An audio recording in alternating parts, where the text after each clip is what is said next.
জীবন মধুৰ, জীবন মধুৰ, জীবন মধুৰ, জীবন মধুৰ, জীবন মধুৰ।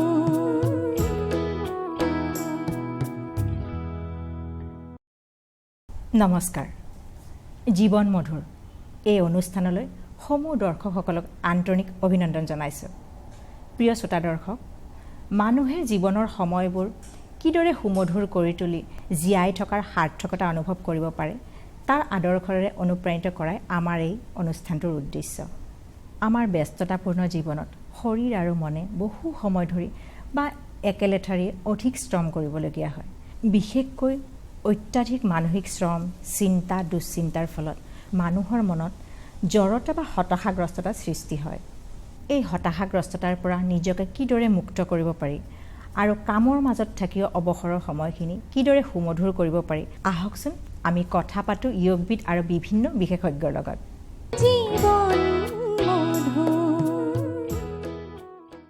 মই আচলতে ফিজিঅ'লজিৰ প্ৰফেচাৰ হৈ মই ৰিটায়াৰ হৈছোঁ আৰু মোৰ কাম হৈছিলে মেডিকেল কলেজত ষ্টুডেণ্টবিলাকক শিকোৱা কেনেকৈ আমাৰ বডিৰ বা গাৰ বেলেগ বেলেগ অংগ প্ৰত্যংগবিলাকে কেনেকৈ নিয়মিতভাৱে ধুনীয়াকৈ সুন্দৰভাৱে কাম কৰে। আৰু যিহেতু আমি ষ্ট্ৰেছত থাকোঁ, ষ্ট্ৰেছ থাকিলে কি হয়, আমাৰ তেজত কিছুমান হৰমন লিবাৰেট হয় আৰু এই হৰমনবিলাক কিছুমান কেমিকেল পদাৰ্থ, আৰু সেইবিলাকে কি কৰে, আমাৰ জীয়াই থকাত দিগদাৰ কৰে। এনেভাৱে দিগদাৰ কৰে যে আমাৰ ব্লাডত যিটো শৰ্কৰা বা চুগাৰটো বাঢ়ি যায়, প্ৰেছাৰ বাঢ়ি যায়। কিন্তু আমি যদি সেই ষ্ট্ৰেছ ফ্ৰী হৈ থাকিব পাৰোঁ, এইবিলাকে কামত ভালকৈ সুন্দৰভাৱে কৰে। কেতিয়াবা মানুহৰ ষ্ট্ৰেছ হ'লে আপোনালোকৰ নিজৰে হৈছে, যেতিয়া আমি বেছি টেনশ্যনত থাকোঁ, আমাৰ এচিড বেছি হয়, সেইবিলাক কিছুমান হৰমনৰ কাৰণেই হয়। আৰু সেইকাৰণে আমি জীৱন যাপনৰ কলা যদি শিকিব পাৰোঁ, তেতিয়াহ'লে আমি এইবিলাকৰ পৰা বহুত দূৰত থাকিব পাৰোঁ। আৰু মোৰ আপোনাৰ এক্সপিৰিয়েঞ্চ, মই নিজৰ এক্সপিৰিয়েঞ্চ ক'ব খুজিছোঁ। মই এসময়ত খুব ছিভিয়াৰ স্পণ্ডলাইটিছত ভুগিছিলোঁ। যিহেতু মই কেইবাবাৰো ট্ৰেকশ্যন লৈছিলোঁ, মই সদায় এটা ডিঙিত কলাৰ পিন্ধি ফুৰিছিলোঁ। এইখিনি যেতিয়া মই কোনোবাই মোক ক'লে যে আপুনি আৰ্ট অফ লিভিং কৰক, সেই আৰ্ট অফ লিভিং কৰি পেলাই মই যেতিয়া এই ৰোগৰ পৰা পূৰা মুক্ত হৈ গ'লোঁ। আজিকালি মোৰ কোনো প্ৰব্লেমেই নাই। আমি যিবিলাক প্ৰাণায়াম কৰোঁ সেইবিলাক অকল উশাহৰ লগতেই ৰিলেটেড। আমিতো ডেইলি উশাহ লৈয়ে আছোঁ, জন্মতে আমি উশাহে ল'লোঁ। সেই উশাহটো কিমান ইম্পৰ্টেণ্ট, যেতিয়া আপোনালোকে চাগে নিজৰ এক্সপিৰিয়েঞ্চ আছে, যেতিয়া আমাৰ খং উঠে তেতিয়া আমাৰ উশাহটো ঘন হৈ যায়, সেইটো নিশ্চয় মন কৰিছে আপোনালোকে। আৰু যেতিয়া আমাৰ বেমাৰ হয়, আমাৰ উশাহটো আমি কৰি এনেকৈ লওঁ, সেই তেতিয়া আমি অলপ এনাৰ্জি পাওঁ। সেই উশাহৰ কথাটোৱে ইয়াতো আমি প্ৰাণায়ামবিলাক কৰোঁ যে উশাহৰ আমি বেলেগ বেলেগ ধৰণে উশাহটো লওঁ। আৰু এই উশাহটো ল'লে কি হয়, আমি উশাহত অক্সিজেন লওঁ। অক্সিজেনটোৱে আমাক আটাইতকৈ ইম্পৰ্টেণ্ট। আমি যে উশাহ লৈ আছোঁ, এৰি আছোঁ, অক্সিজেন লৈছোঁ, কাৰ্বন ডাই অক্সাইড এৰি দিছোঁ। এই অক্সিজেনটোৱে কি কৰে, আমাৰ গোটেই বডিত যিমানবিলাক কোষ আছে সেই কোষবিলাকলৈ গৈ পেলাই তেওঁলোকে এনাৰ্জি দিয়ে। আৰু নতুনকৈ যিবিলাক পুৰণা হয়, মৰি আহিছে, সেইবিলাক আকৌ জীৱিত হৈ যায়। সেইকাৰণে কয় যে এইটো এণ্টি এজিং হিচাপেও কাম কৰে এইবিলাক প্ৰাণায়ামে। আৰু লগতে আমাৰ যিটো নিজৰ শৰীৰৰ বেমাৰ প্ৰতিৰোধ কৰাৰ ক্ষমতাটো আছে, সেই ক্ষমতাটো বা যিটোক আমি ইমিউন ছিষ্টেম বুলি কওঁ, সেইটো বুষ্ট আপ কৰে। আৰু বুষ্ট আপ কৰাৰ কাৰণে আমাক সাধাৰণতে সহজভাৱে সংক্ৰামক যিবিলাক বীজাণু বতাহত উৰি আছে সেইবিলাকে আমাক আক্ৰমণ কৰিব নোৱাৰে। সেইকাৰণে আমি আৰু বেছি নিৰোগী হৈ পেলাই জীয়াই থাকিব পাৰোঁ। যেতিয়া আপোনাৰ ৰোগ নাথাকে তেতিয়াহ'লে আপুনি মুক্ত, আপুনি ভাল মনেৰে এসাঁজ হাঁহিব পাৰে। সেয়ে আপোনালোকক সেইকাৰণেই মই কৈছোঁ, আপোনালোকে এইবিলাক প্ৰাণায়াম কৰক, নিজৰ কাৰণে অলপ সময় উলিয়াওক, নিজৰ শৰীৰটো ভালে ৰখাৰ এটা চিন্তা কৰক।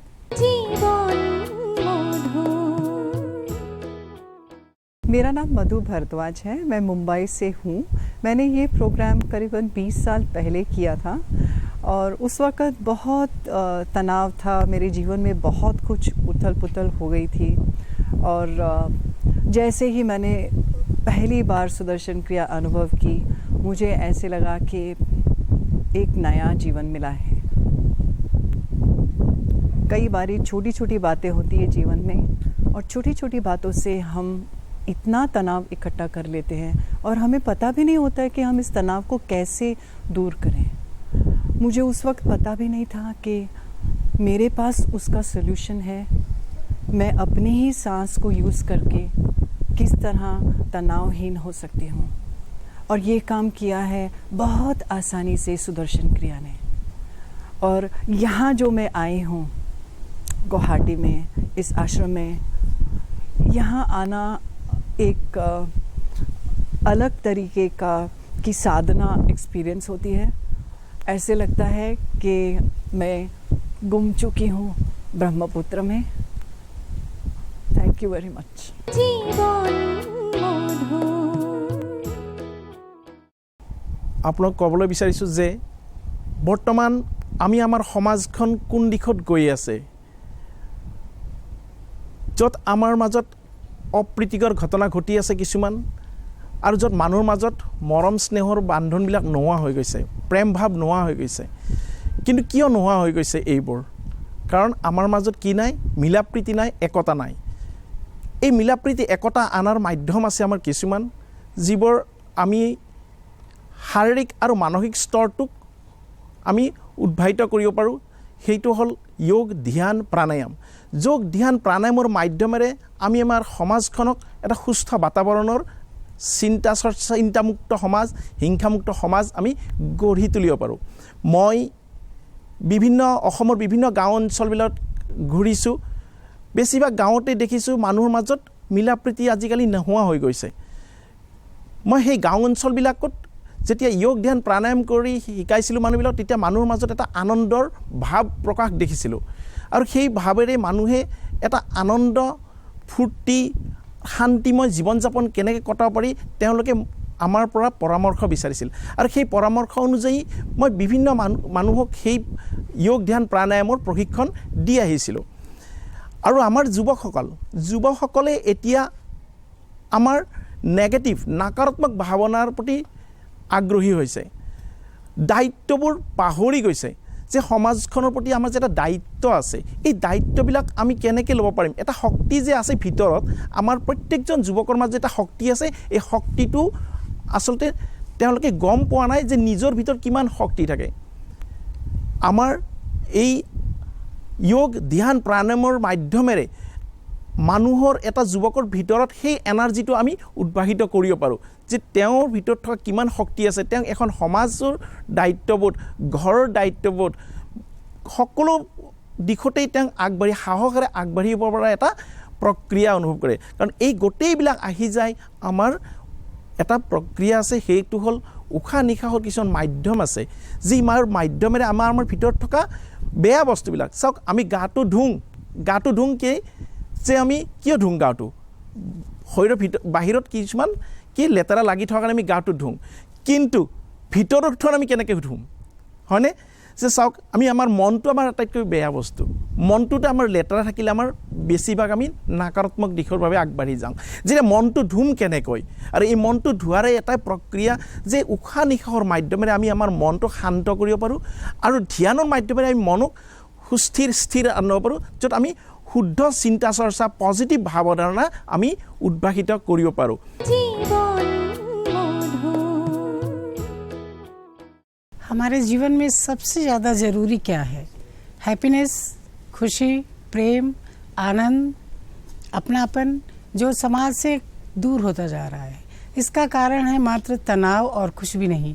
तनाव का कारण है एक्चुअली इतना ज़्यादा काम का प्रेशर है, इतना अचीवमेंट है, इतना सब कुछ पावर, इतना प्रेशर हम महसूस करते हैं काम में, समाज में इतना कंपटीशन है, जिसकी वजह से हम उसको फुलफ़िल करने के लिए अपने आप से दूर होते जा रहे हैं, जिसकी वजह से आज समाज में इतनी सारी बुराइयां देखने को मिल रही हैं। मैं करीब 20 साल से जुड़ी हूँ प्राणायाम, योगा, ध्यान से।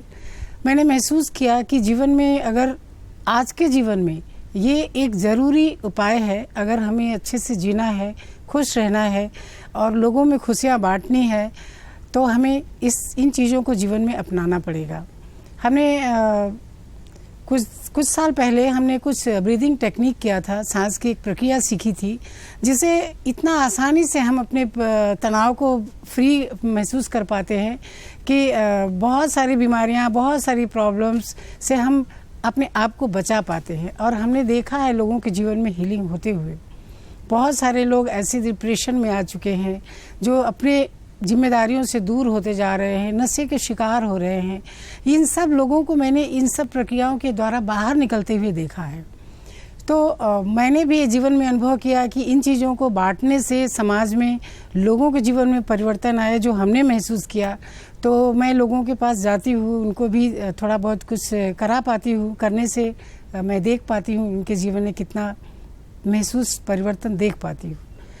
देखिए, हम वेल्थ मैनेजमेंट करते हैं, हम हेल्थ मैनेजमेंट भी करते हैं, लेकिन माइंड मैनेजमेंट के बारे में कभी नहीं सुनते।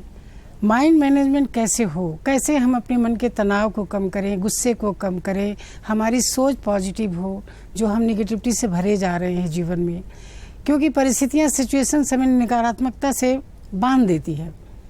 तो ये जो ब्रीदिंग टेक्निक हम लोग सीखे और हम लोगों को जैसे सिखा पा रहे हैं, तो उसमें हम देखते हैं कि इन चीज़ों से आदमी बहुत जल्दी फ्री हो जाता है। गुस्सा भी आता है तो थोड़ी देर के लिए आता है, और हम बहुत देर तक उसके साथ रह नहीं पाते हैं। तो समाज में अगर अच्छा परिवर्तन लाना है, जो आजकल इतना वायलेंस समाज में बढ़ रहा है, इतना लोगों के बीच में आपस में वैमनस्यता बढ़ रही है, एक दूसरे के दुख दर्द को नहीं समझ पा रहे, इन चीज़ों को हम तभी महसूस कर पाएंगे जब हम अपने आप से जुड़ेंगे। क्योंकि हम इतने तनाव में रहते हैं कि हम खुद का ही नुकसान करते जा रहे हैं जीवन में, और हम अपने संबंधों को ठीक से नहीं जी पा रहे हैं, अपने रिलेशंस को नहीं निभा पा रहे हैं। जो हमने देखा है महिलाओं के अंदर जो तनाव में रहती हैं, डिप्रेशन में रहती हैं, जो समझ में नहीं आता है कि उनको जीवन में अपने परिवार को कैसे संभालें, सब अपनी अपनी राह पे जा रहे हैं। कोई किसी के दुख दर्द से, किसी परेशानी से नहीं, सब अपने अपने में व्यस्त हैं। तो आजकल इन चीज़ों से अगर बचना है तो पहले तो ज़रूरी होता था, लेकिन मैं समझती हूँ कि आज योग और प्राणायाम हमारे लिए मजबूरी हो गया है। ये करना ही पड़ेगा, नहीं तो हम इतना सारा केमिकल्स जो हम बाहर से लेते हैं, हमारे इमोशनल पोल्यूशन भी होते हैं हमारे लाइफ में, हमारे परिवार में, हमारे समाज में, जिनसे हम अपने आप को बचा नहीं सकते। लेकिन रोज़ के रोज़ अगर हम 15-20 मिनट निकाल लें तो हमको लगता है, जो मैंने अनुभव किया है, कि हम इन सब पॉल्यूशनों से अपने आप को बचा सकते हैं। जीवन मधुर।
তেনেহলে আজিলৈ আমাৰ অনুষ্ঠান সামৰিছোঁ পুনৰ লগ পাম জীৱন মধুৰ অনুষ্ঠানটিৰ নক্ষণ উপভোগ কৰিবলৈ আপোনালোকৰ লগত নমস্কাৰ জীবন মধুৰ জীবন মধুৰ জীবন মধুৰ জীবন